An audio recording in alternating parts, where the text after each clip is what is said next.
मैं महेंद्र कुमार हिंदी व्याकरण में आज का विषय है पंचमाक्षर का प्रयोग। पंचमाक्षर का प्रयोग हिंदी वर्णमाला में अपन ने स्वर व व्यंजनों के बारे में अध्ययन किया। व्यंजनों में जो कैवरक, चैवरक, टैवरक, तैवरक और पैवरक होते हैं, उसका जो पंचम अक्षर या जो पंचम वर्ण होता है वो पंचमाक्षर कहलाता है। पंचम धन अक्षर है, पंचमाक्षर है। लेकिन पंचमाक्षर को लिखते समय व बोलते समय अलग अलग वर्गों में इन्हें पंचमाक्षर का अलग अलग महत्व है। आज के इस वीडियो में पंचमाक्षर का कहाँ प्रयोग होता है, कैसे इसका उच्चारण किया जाता है, वो अपन सीखेंगे। जैसे ये कै, खे, गे, घे और ये गे, फिर ये चे, ये छे, जे, झे, ये टे, ठे, डे, ढे, अणे, ते, थे, दे, धे, ने, पे, फे, बे, भे, मैं। ये सब स्पर्शी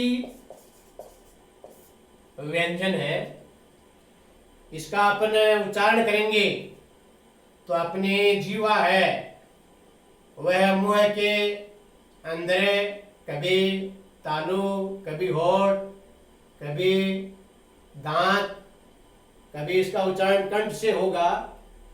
इसलिए इन 25 व्यंजनों को स्पर्शी व्यंजन कहते हैं। स्पर्शी व्यंजन का दूसरा नाम है वर्गीय व्यंजन।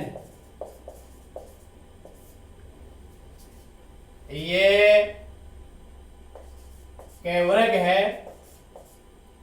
ये चैवर्ग, ये टैवर्ग, ये तैवर्ग और ये पैवर्ग। ये कैवर्ग का परिवार है, ये चैवर्ग का परिवार, ये टैवर्ग का परिवार, ये तैवर्ग का परिवार और ये पैवर्ग का परिवार।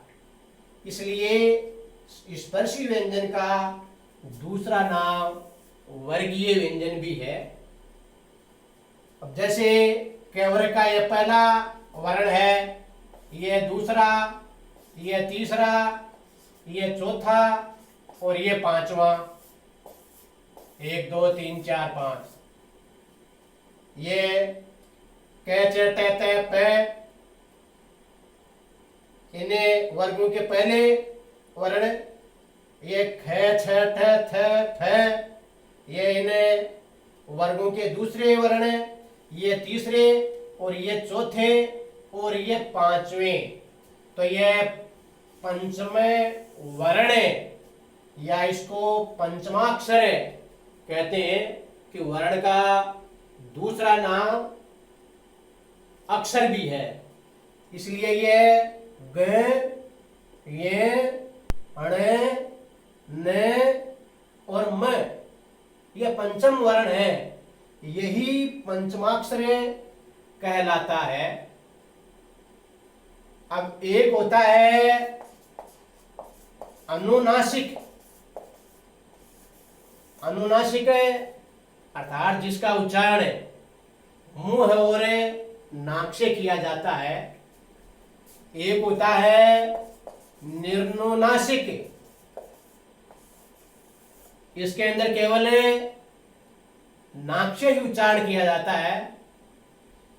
इसमें चंद्र बिंदु वाले आते हैं, इसमें अनुस्वार वाले शब्द आते हैं। अनुनासिक का विलोम शब्द है निर्नुनासिक। अब ये अनुस्वार है। पंचमा अक्षर के अंदर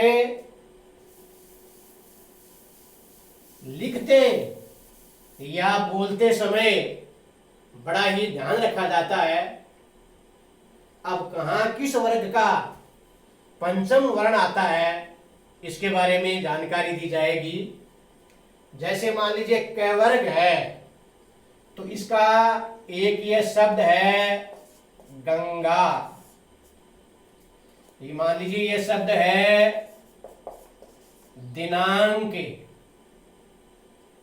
ये शब्द है शंख। अब इनके ऊपर अनुस्वार है। पुराने जमाने के अंदर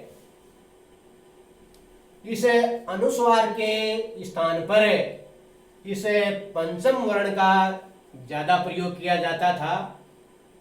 अब भी बहुत सी किताबों में यह पंचम वर्ण आता है। तब बच्चे इसका उच्चारण है सही नहीं कर पाते।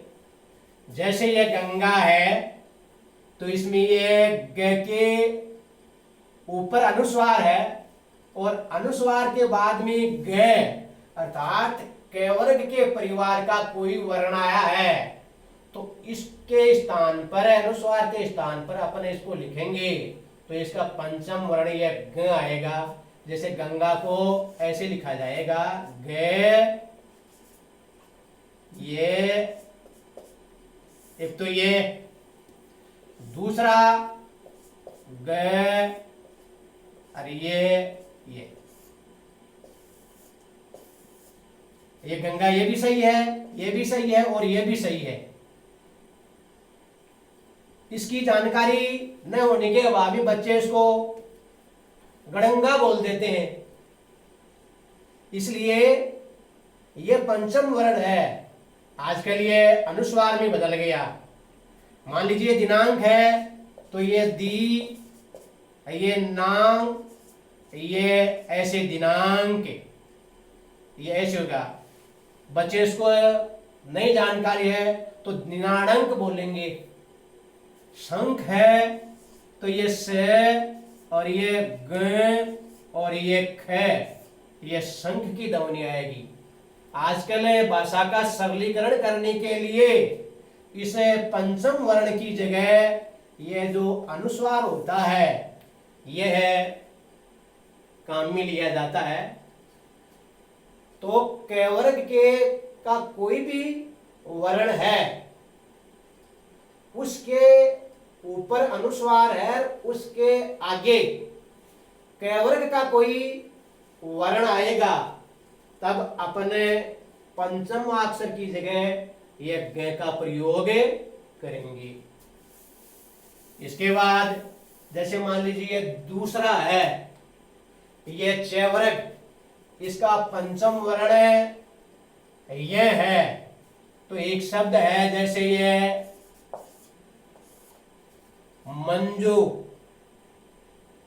अब अनुस्वार के बाद में ज आया तो ये च वर्ग के परिवार का है ये ज, तो ये के अंदर बदलेगा।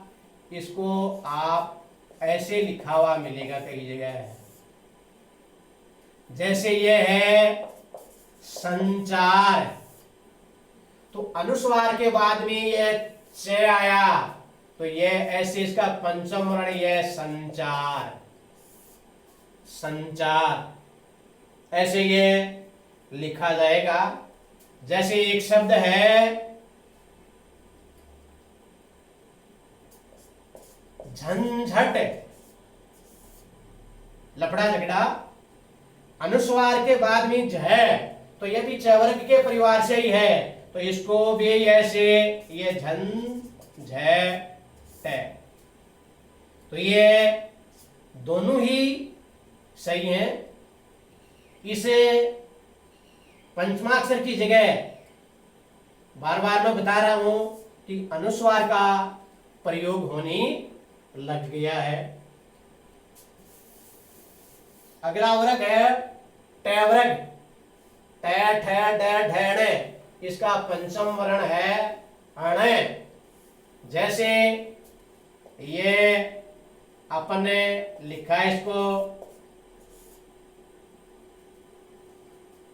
डंडा, डंडा, ध्वनि अंग न की आती है, लेकिन अनुस्वार के बाद में ड वर्ण है और यह ट वर्ग का है, तो इसका पंचम वर्ण ण है, तो यह ऐसे लिखा जाएगा डंडा। एक है जैसे टंटा, टंटा यानी झगड़ा। अब अनुस्वार के बाद में ट वर्ग का वर्ण है ट, तो इसको ऐसे टंटा, टंटा। जैसे है ये डंठल, अब ट वर्ग के परिवार से अनुस्वार के बाद में ये ठ आया ठ, तो इसको डंठल को ऐसे लिखा जाएगा डंठल,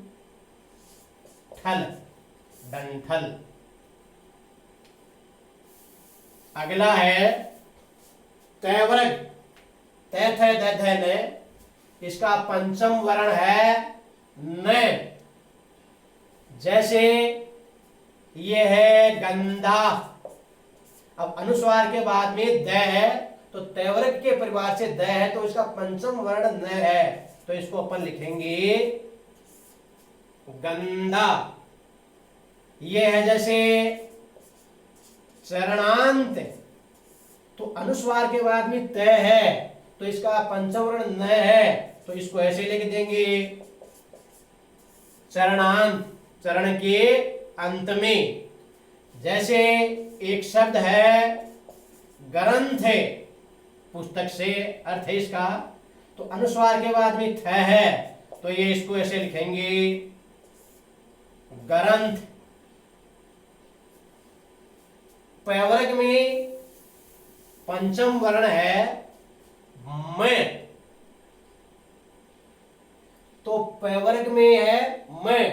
जैसे है यह है संपर्क, तो अनुस्वार के बाद में प आया, तो प फ ब भ म का पंचम वर्ण है म, तो अनुस्वार के स्थान पर ये ऐसे लिख देंगे संपर्क। एक शब्द है संबंध, अब से के ऊपर यह अनुस्वार है और अनुस्वार के आगे ब है, तो यह प फ ब ब में आएगा, तो ये से यहां तो आएगा यह सम, और ब के ऊपर यह अनुस्वार है, तो ब, और इसके आगे यह द है, तो ध त थ द न, ये ध ये आता है, इसका पंचम वर्ण न है, तो यहाँ यह समबंध हो जाएगा समबंध। तो यहाँ तो यह ब है तब म, और यह द है तब न होगा। जैसे है शब्द प्रारंभ, अब र के ऊपर अनुस्वार है, इसके बाद में भ है, तो यह लिखा जाएगा प्रारंभ, प्रारंभ। तो ये पंचम वर्ण है, इसलिए ये हर वर्ग में अलग अलग लिखे जाएंगे। क्यों? इसका कारण यही है कि क वर्ग का उच्चारण स्थान क्या है? कंठ है। उच्चारण स्थान भी आपको बताया है, कंठ है। आपको है विसर्जन या कंठ है। और च वर्ग का उच्चारण स्थान क्या है? तालु। इचुए सा नाम तालु। और टैवर्क का उच्चारण स्थान है मूर्धा, रेटु रसाणाम मूर्धा। और तैवर्क का उच्चारण स्थान क्या है? दंत, ऋतुलसानाम दंता। और पैवर्क का उच्चारण स्थान क्या है? ओष्ठ, ओष्ठ। तो इनका ये उच्चारण स्थान शब्द का क्या है? कैवर्क का कंठ, चैवर्क का तालु, टैवर्क का मूर्धा, तैवर्क का दांत और पैवर्क का ओष्ठ है। इसलिए जिन वर्णों के ऊपर अनुस्वार है और उसको पंचम वर्ण में अपन लिखते हैं तो वो हर जगह अलग अलग लिखा जाता है। इसको लिखने के एक तरीका और है। जैसे एक शब्द है यह महेंद्र, और यह भी महेंद्र, और ये मैं हे न द र। अब पूछा जाए कि भाई ये सब सही है या इनमें कोई गलत है, तो इसका सही जवाब ये है ये सारे सही हैं, तीनों सही हैं। ये महेंद्र न आधा, ये न अनंत है तब यह आधा है। ये अपने इसे पंचम वर्ण को न लिखकर इसके स्थान पर क्या लिख दिया? अनुस्वार लिख दिया। ये भी महेंद्री है। जैसे है हिंदी, हिंदी और हिंदी, यह भी ठीक है। लेकिन अपन इसको ये लिख दिया, ये गलत है। क्यों? इसमें न क्या है? पूरा है, इसके नीचे अनंत नहीं है। ये तो हिंदी, जबकि ये हिंदी, हिंदी, हिंदी। तो ये पंचमाक्षर की वजह से ही होता है। इसलिए पंचमाक्षर की जानकारी अति आवश्यक है। धन्यवाद। आज का ये वीडियो अच्छा लगे तो जरूर इसको सब्सक्राइब